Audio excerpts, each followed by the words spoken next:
Before we dive in, if dark truths, criminal minds, and cases that don't let go are your thing, hit subscribe, drop a like, and stay locked in, because once this story starts, there's no turning back.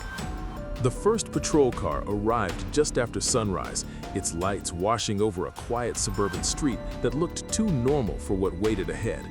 Dew still clung to the grass, birds were singing, and in the middle of the front yard, face down and motionless, lay the body of a man who would never stand up again.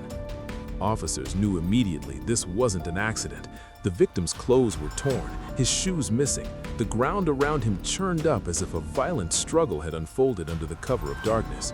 There were no skid marks, no broken windows, no signs of a robbery, just silence and something far worse. Within minutes, neighbors gathered behind police tape, whispering theories they hadn't even processed themselves. Some said they heard barking late the night before. Others claimed they'd seen shadows moving between houses, shapes that didn't belong. One woman stood frozen, staring at the yard, repeating the same sentence under her breath. "I warned them. I warned everyone." Detectives soon confirmed what many feared but couldn't say out loud. The victim hadn't been attacked by another person. He had been mauled by dogs. Not one, not two, a pack. The victim was identified as a 73-year-old man known in the neighborhood as quiet, routine, predictable. He walked the same path every evening. He waved at the same houses. He trusted the street he'd lived on for years. That trust ended sometime after midnight. As animal control officers canvassed the area, the tension escalated. Behind a nearby property, they found dogs, a lot of them, muscular, agitated, some with scars, others visibly malnourished. Fences were broken, gates hung open. This wasn't a family pet situation. This was something else entirely. The dogs were removed one by one, growling as they were loaded into trucks. Neighbors watched in stunned silence as the scale of it became clear. This wasn't neglect by accident. This looked organized, contained, ignored on purpose. Then came the name. The owner of the dogs lived just houses away from where the body was found. A woman known to authorities, known to animal control, known for complaints that never seemed to stick. Each report ended the same way, with warnings, citations, and promises that things would change. But nothing had. Detectives began digging into her history, and what they uncovered raised disturbing questions. Prior incidents, prior bites, prior escapes, and yet the dogs had remained in her custody. The system had blinked over and over. By forensic teams worked the scene, one investigator noticed something that didn't sit right. The attack didn't look random. The location, the timing, the path the victim had taken. It was as if someone knew exactly where he would be. By the end of the day, the case had shifted. This was no longer just a tragic animal attack. Prosecutors were brought in. The word negligence was replaced with something far more serious.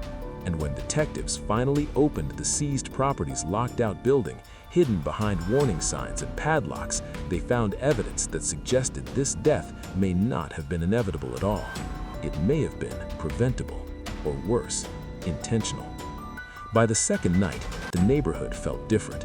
Porch lights stayed on, doors were double locked. Parents pulled their kids inside before sunset, not because of the dogs anymore, but because of the questions spreading faster than the police updates. Inside the sheriff's office, the investigation accelerated with an urgency that hadn't existed before the body was found. Detectives mapped the victim's final walk step by step, overlaying it with 911 call logs, animal control reports, and years of complaints that now read like a countdown no one had stopped.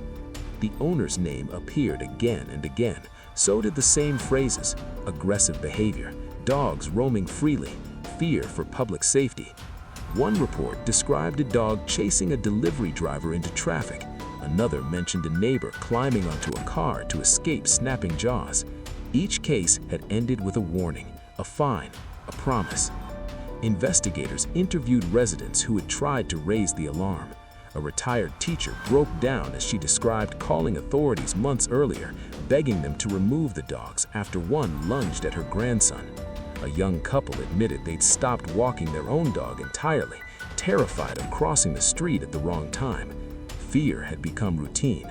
Silence had become survival. Meanwhile, forensic results confirmed what detectives already suspected. The injuries matched multiple dogs acting together, not a sudden provocation, not a freak incident. This was sustained, coordinated, the kind of attack that happens when animals are allowed to become a weapon instead of being stopped. The owner was brought in for questioning, calm, almost detached. She insisted she loved her dogs, claimed they were misunderstood, blamed the victim for being in the wrong place. But when investigators pressed her about the broken fencing, the lack of food, the prior incidents, her story shifted, details blurred, timelines collapsed. Then came the discovery that changed everything.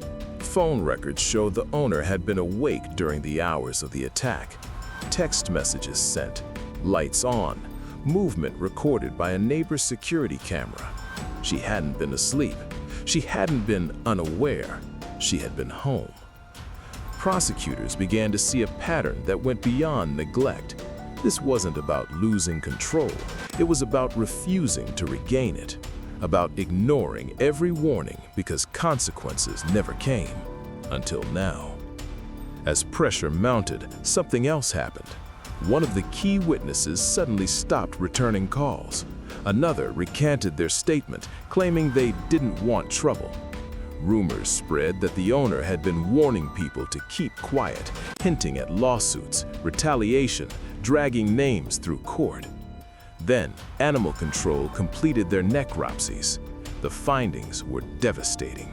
Evidence confirmed involvement in the attack, but also revealed long-term abuse, starvation, injuries untreated, training methods that crossed into cruelty. The case officially escalated. Murder charges were discussed behind closed doors. Not manslaughter, not negligence. Murder, rooted in reckless indifference so severe it bordered on intent. Late one evening, a detective reviewing surveillance footage froze the frame. The victim, hours before his death, had stopped near the owner's property. He appeared to argue with someone just out of view. His hands were raised, not in anger, in warning. And just beyond the edge of the frame, a gate stood open, deliberately, unlocked. What detectives now had to answer was terrifyingly simple. Was this a tragedy waiting to happen, or was someone tired of being warned and decided to let the dogs handle the problem for good? The arrest came quietly, without spectacle. No chase, no resistance, just a knock at the door and a woman led away in handcuffs as neighbors watched from behind curtains that had hidden too much for too long. By then, the charge had hardened into something heavy and final. Murder, paired with multiple counts of animal abuse. The words felt unreal, even to the officers saying them out loud. In filings, prosecutors laid out a case built not on rage, but on refusal. Refusal to secure the dogs, refusal to surrender them, refusal to listen. They argued the owner had been warned so many times that ignorance was no longer possible. What remained was choice, and choice, they said, had killed a man. The defense pushed back, calling it an accident spiraled into hysteria. They blamed the system, they blamed the dogs, they blamed everyone except the person who controlled the gates, the food, the fences. But the evidence told a colder story. Surveillance footage, text messages, reports stacked so thick they needed their own box. Then came the moment that silenced the courtroom.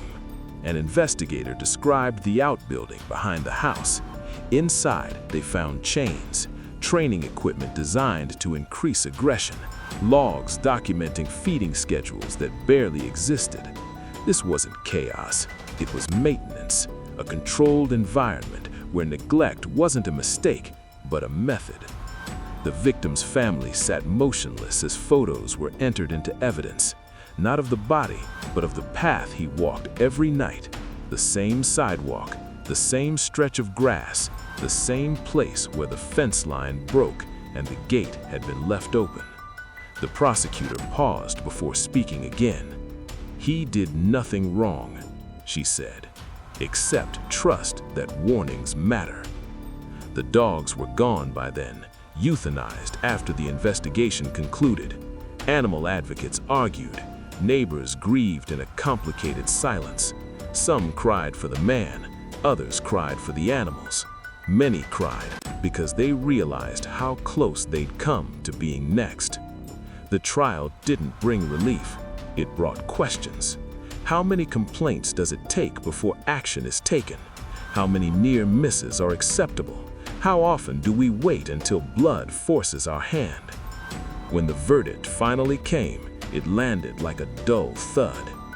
Guilty. Not because the owner ordered an attack, not because she stood outside and watched, but because she knew what would happen if she did nothing. And she did nothing anyway. Months later, the street looks normal again. New fences, fresh paint, kids back on bicycles. But those who live there say something never returned. The sense that someone would step in before it was too late. Because this case wasn't about dogs, it was about indifference dressed up as inevitability. And the most unsettling part isn't that a man died, it's that so many people saw it coming. If this story stayed with you, if it made you uneasy in the way real cases should, you're not ready to look away yet. There are more truths like this one, and they're closer than you think.